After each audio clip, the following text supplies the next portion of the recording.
We all love movies and video games, and if you are as much of a history buff as I am, I'm sure that the majority of your entertainment is either set in medieval times, in ancient Rome, or in ancient Greece. Now in this video, we're going to talk about historical accuracy and how much public media and entertainment could benefit from it. My name is Raf, my YouTube name is Metatron. It is a pleasure to have you here today.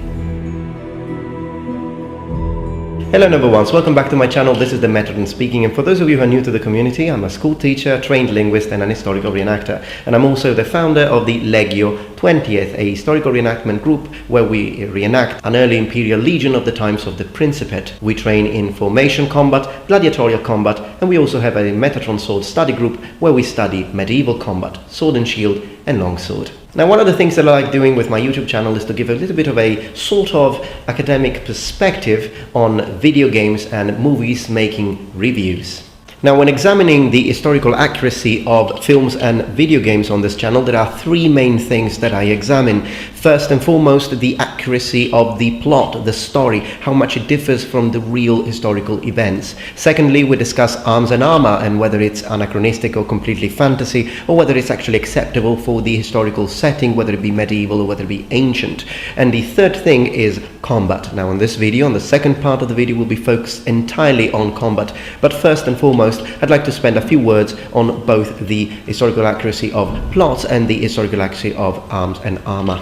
Now, a very good example of a film which is based on historical facts but actually did not follow the historical events in an accurate way is the epic Gladiator, which I think it came out in 2000, starring Russell Crowe. In that film, we see the Emperor Commodus, who's actually death comes upon him during a struggle in the arena, during a gladiatorial fight against the protagonist, where the Emperor loses and is killed by his opponent. But in the actual reality of fact, what happened to Emperor Commodus is that they tried to assassinate him with poison.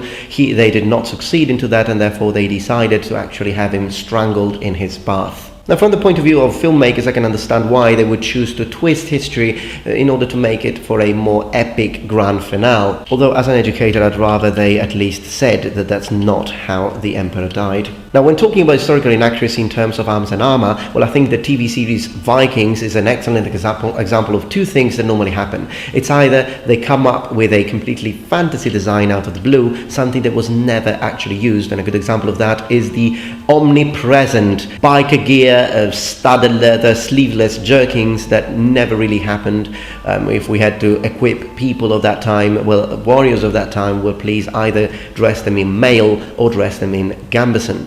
But secondly is the anachronistic use of something that did exist historically, but it's placed in the wrong time frame. And again, TV series Viking is an excellent example when looking at soldiers from the Kingdom of Wessex who are wearing a sort of helmet which is called a burgonet, a late 16th century helmet, in a TV series which is supposed to be set in the late 8th century. We're talking about 800 years of inaccuracy. Now, to give a little bit of perspective on that, it's like seeing a soldier or a knight wearing a late 14th century breastplate like this one, but being armed with this.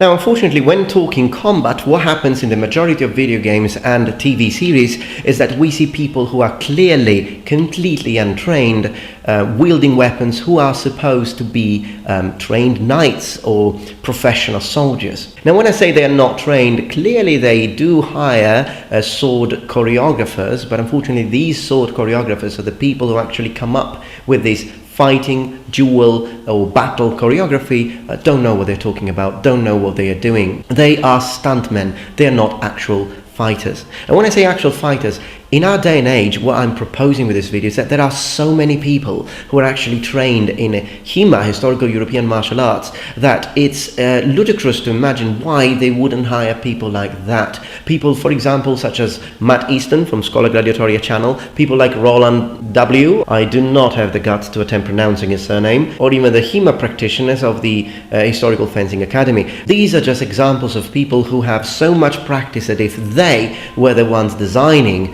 these choreographed fights, I believe these fights would look so much better. Now, clearly, video games and films tend to overly use flashy moves, twisting, so that people look in some way proficient to the untrained eye.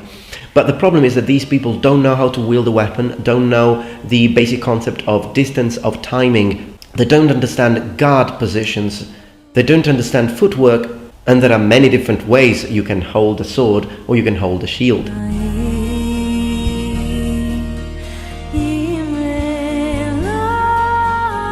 For example, a medieval one-handed sword can be held with the hammer grip, it can be held with the finger grip, it can be held with the handshake grip. There are so many different ways to hold a sword, and there are many different ways to hold a shield. Even if it's a triangular shield, yes, of course, you can have it strapped to your arm, but you can also hold it like this, and which allows you for a completely different way of using the shield in combat. You have got centuries and even millennia of experience encapsulated in two fighters who are trying to use technique, body positioning, proper guard, body mechanics, skeletal mechanics. All of this backed up by proper muscle memory. It's amazing to look at. So I'm not suggesting train every single person who wields a sword in a film, but at least the main actors and main heroes of the film being trained by people who understand fighting mechanics. Here is a good example of the difference between the posture, the guard, the ready position that we normally see in video games and films, which is completely out of the blue and nonsensical, compared to real historical guard positions, which I think look a lot better. Now, interestingly enough, I think that the community of the sword, particularly these YouTubers like Scalagrim, Lindy Beige, Metatron, Shadiversity, and all the others, Knight Errant, who are mostly focused on this sort of content, I think we are, in a way, our voice is starting to have an effect, because we do see that quite a lot of video games now start to feature also historically accurate combat and historically accurate or more historically accurate arms and armor. So if we consider the sort of Netflix series that I've been watching now, like Nightfall or like The Outlaw King, which I will be reviewing specifically on separate videos, and there again we continue seeing these historically inaccurate representations of arm and armor and historically inaccurate representation of combat. Well, I think it would be great if our voice and your voice could be heard, and then we start seeing properly fit knights and properly fit warriors wearing the right amount of gear, the right sort of gear, and who fight in a way that is more historical. I think that that would make for so much better entertainment. It could be something that we all would benefit from. Now, I hope you enjoyed this video. If you liked it, please make sure you subscribe to my channel for more content from the Metatron. And of course, you'll have to excuse me now because I've got quite a lot of things to do today, but I appreciate your time and I will see you soon.